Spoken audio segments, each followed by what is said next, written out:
This video is about computer components and how they function.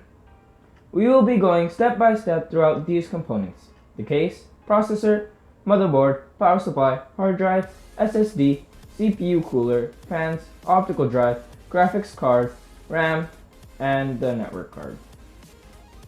You probably see that your computer components, the parts that make up your computer system, are enclosed in this big or small box. Well, this box is called the case. The computer case is a metal and plastic box that contains the main components of the computer, including the motherboard, central processing unit, and power supply. The front of the case usually has an on or off button, and one or more optical drives. Computer cases come in different shapes and sizes. A desktop case lies flat on a desk, and the monitor usually sits on top of it. A tower case, however, is tall and sits next to the monitor or on the floor. The case is kind of like a binder. It organizes the parts and keeps them neat, like a binder organizes your papers and pens. There are three major case sizes: full tower, mid tower, and mini ITX, going from biggest to smallest. You would want to buy your case depending on the size of your motherboard and how many additional parts you are going to have. Maybe you want extra graphics cards. The next component is the CPU, also known as the central processing unit or processor. This component is known as the brain of the computer and follows instructions given by the programs in order to run them. The CPU is made of millions of tiny transistors and sits on the CPU socket located on the motherboard. You want to make sure that your processor/CPU fits into your motherboard by finding the right socket size. The next part is the motherboard. This component is very important along with the other components like the CPU, as it connects to every component in order to function. The motherboard is a printed circuit board that looks quite complex with all of its slots and connectors. Many parts like the RAM, CPU, GPU, network card, sound card, and CPU cooler sit directly on this component. The power supply, also known as the PSU or power supply unit, provides power to each component through cables, ensuring that they get the right wattage of power. I would recommend getting a power supply 100 watts more than the power you need in case you want to upgrade your computer in the future. The next component is the hard drive, also known as the disk drive or HDD. This is what stores your data. The hard drive is slowly getting replaced by the SSD as it is much faster and more durable because it has no physical moving parts.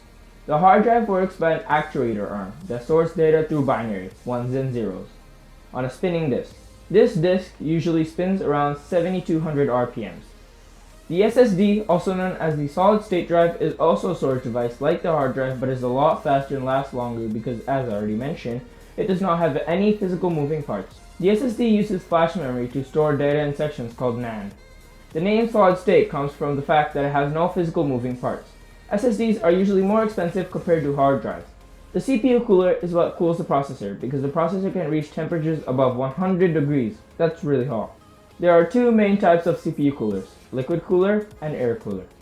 Liquid cooling is usually more expensive compared to air cooling and usually outperforms it as well. But there are many air coolers that can outperform liquid cooling as well.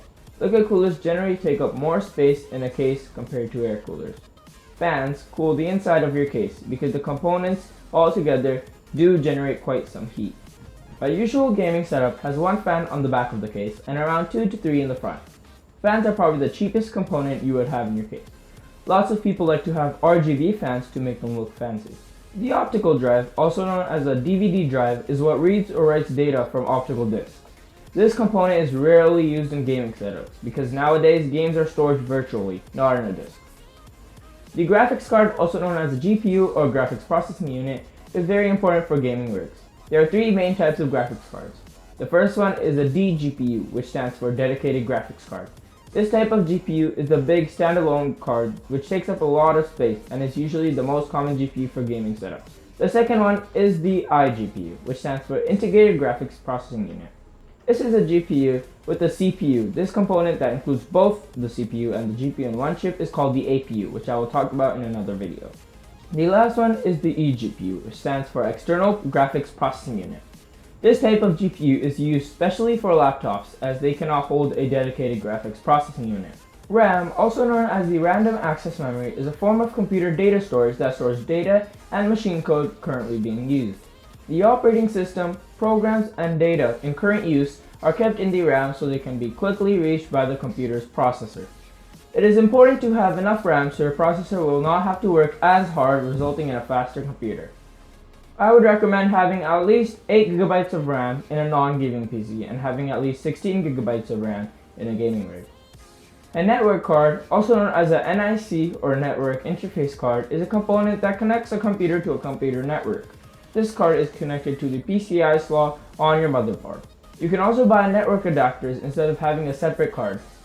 I hope this video answered all or most of your questions. I will also make separate videos for these components in much more detail. This video is very brief for an easy understanding. Please like this video and subscribe to the channel, and suggest any other video you would like me to make. Till then, goodbye.